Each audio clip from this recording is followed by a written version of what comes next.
So MacG was on Spreading Humours with Sima, Zile, and Yanda Woods. You get what I'm saying? So this is my review of that podcast. You get what I'm saying? I'm talking about like what I got to learn there, you know, from that interview. So basically, from that interview, what I saw is that I've been sleeping on Spreading Humours a little bit. I'm gonna start doing more content, reacting to or reviewing what their last podcast was about, you know, and what happened. So what I got to learn there, man, is that Sima is a very, before MacG came in, very, very talented female, you know, talented lady who's got a very, very bright future ahead of her in terms of like she's got so much to give, you know what I'm saying? So much potential and realized potential, you know, she's realizing a potential as she goes. You know, she's not just someone who's sitting with potential, no, she's just herself. And that same thing that she has is something that MacG also has, you know what I'm saying? He's just living, he's just making mistakes, he's just doing this and that as life goes on, you know, and he's just there, you know, doing his thing and trending because of that, because of the authenticity of being yourself. You know, one thing I learned about Zile Weezy is the fact that the man is a naturally talented guy, you know, talented comedian, naturally talented, gifted, you know, funny guy. You know, he's got that gift. He's funny without even trying, you know, and he's just a small, short guy, you know, those short guys who are just extremely funny. And one thing I learned about him also is that he's a very self-aware guy. Yeah, very self-aware, you know. Even talk about his girlfriend and everything, call him Popo, what, all those things, you know. He's a very self-aware guy, and that can take you a very long distance, you know, in this world, you know, in a world of fakeness, you know. That authenticity will always translate, you know, on camera and every way that you go, you know, because now you're happy and you're very, very focused, you know, in your journey, you know. Even if you are not focused, you're gonna be focused because you are not pretending to be something you're not, you know. So yeah, man, that translates on camera, and it's a very, very beautiful thing when you speak, you know. You really get to be heard, you really get to, you know, really you're audible, you know. You're audible on camera, you're audible on the mic, I mean, you know. Even your confidence, you know, when you're speaking, the way you are, you know, it translates. And then there's Yanda Woods. I don't know how she was able to get that gig or whatever, but I'm guessing because maybe they saw something in her. I'm not dissing her, she's actually good as well, very incredible, very, very talented presenter who's also learning. She comes from privilege, which is a different story, a different angle, because everyone usually comes from a bad background. You get what I'm saying? So everyone comes from a bad background, usually, in terms of like where they actually come from. You know, so now someone who's unapologetically, you know, hambang a posh like mama, she's 18, she already has a Legends barber, you know, she already has all those things, you know, without even, you know, just finishing matric. She just finished matric. She has already her own apartment. And I'm saying it's a new story, it's a new angle, and then you put her with this people who are just grinding from different backgrounds. I believe Isima's from, I'm not sure, Eastern Cape. I'm not sure. I could be. She's Xhosa. Maybe she's not from Eastern Cape. Let me stop assuming that everyone is from Eastern Cape. Then Zile's from Limpopo, you get what I'm saying? And she's from Joburg. And she so happens to be the grandchild of, what's her name? Mahlangu, something Mahlangu. The lady that paints, you know, the Magreza, the one who was getting doctorate and all that honorary. Or was it honorary or did she actually study? I'm not sure. You get what I'm saying? So, I learned a lot from that episode about who they actually are. You get what I'm saying? So by learning who they actually are, we finally get to the MacG part. So the MacG part is a very, very amazing part. It's him actually saying, yo, why do you guys have me here, man? I've already said a lot of things and whatever. And they're like, nah, we need to talk and all that. And it just becomes this beautiful situation where they're just talking about, you know, how the podcast came about. It immediately starts with that. They're talking about how, why MacG, what did he see in them, almost like a validation type of situation.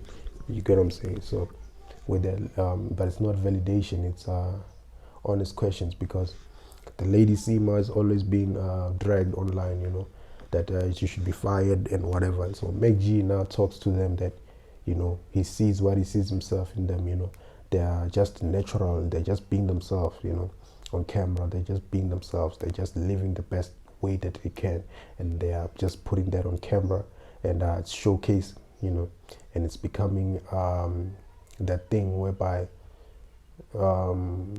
it becomes like really, really good on camera because it's authentic.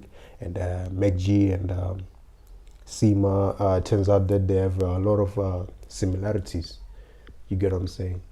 Turns out that they have a lot of similarities. Seema's talking about how she's always trending. MacG is like, yo, don't forget, man, I'm always trending as well. Then he's like, yo, you will start to think that it's true, man, that when they say great minds think alike, because you can literally see that all these people gel well. They are all creatives. They gel well with each other. They are very, very, they do what they feel at the time that they feel. They say what they feel at the time that they feel.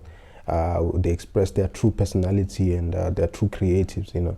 So that's one of the beautiful things I saw there between the interaction between MacG and Seema, as well as Zile. You get what I'm saying? I'm not so sure about Yanda. We're still to see her development in life.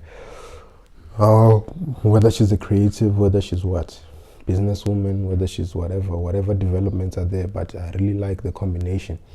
MacG further talked about the relationship between him and alcohol, and how alcohol stops him from not being in the moment. It helps him to be in the moment and calm, and just being a normal person.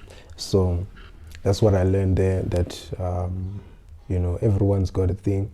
He admitted that he's an alcoholic, a functional alcoholic, and he talked about sunbeds, and the fact that he wasn't thinking of doing another sunbed arena or situation like that. So it's great that MacG has people like that. One thing about working with people who have a lot of followers and all that, they can teach you a lot, because they've actually achieved, they've actually achieved this thing. They're not just speaking from a place where they don't know what they're talking about, so they know exactly what they're talking about. They know how to actually grow a platform, grow this and that, do this at the to scale higher, rather than just remaining small. MacG was afraid of, like, he said that this is the only event that he's doing, the Sunbed Arena, and they were like, no, do another one, do fill up FNB.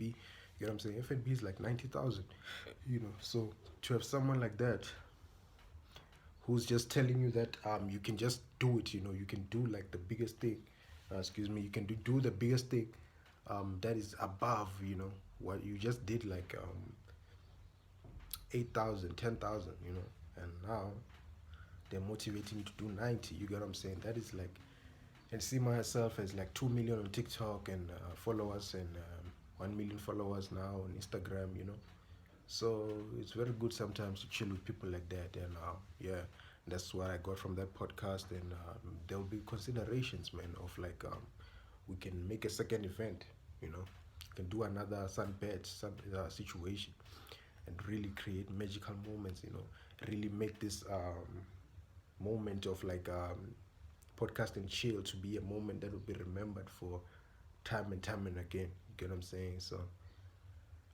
yeah, man, that was a very dope exchange. It was a podcast, but it was a very dope exchange between creatives and similar people, and you get to see how great minds think. Like, so it's incredible what they've been able to do.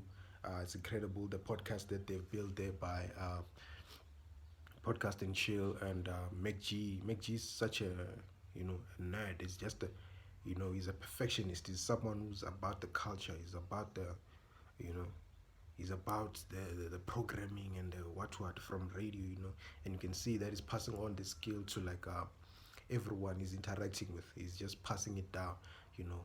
You can just see every time he'll tell you, that was pop. No, that was dope. He'll always tell you when something is dope. He's a fan of dopeness, and he's passing it down to all these people he's working with, you can see that he's working with War Robot Boys, or working with these people. Can have if radio can come back, they can have good um, radio careers now because they have that experience. And MacG is literally passing that skill to them, And he told you that he was learning. He saw that YFM was like a high school for him. You get what I'm saying? And Prime Media was like the university, And he credits what's the guy's name? The legend of radio. I just forgot his name. His master, someone who's really taught him the art of radio, So, yeah, man, that's MacG and what he's doing. This, for me, this is one of the most successful podcast networks that I've seen. Yeah, even in America, you get what I'm saying. It's just a few people that have managed to do it right. Even Joe Biden is struggling in terms of like getting different shows to pop off of his network. But MacG has done it. He's gotten some people who have notoriety and bring their own thing. They get their own sponsors. He's done well. When it comes to that, and I feel like a lot of people can learn from that. You get what I'm saying? They can learn from that and create an incredible. That's what you're supposed to do. Create moments to a point where this thing can run without you. And that's exactly what he said on the show. He said he wants to create something that will outlast him, and even will run without him. Can you imagine a point in time where MacG does not come to the podcast for a month or two? He just runs the business. And he just gets guests or just gets different people, to run the thing. You know what I'm saying? So he's absolutely right when it comes to that, And yeah, man, we just push throughout the year, and yeah, we get to talk about the things that we're watching, and yeah, man, and grow our platforms. Don't forget to like, comment, and subscribe, man, to the Just King ZA page. We're doing a lot, man, this year. So yeah, man, I really love that episode. It's your boy Just King ZA signing out.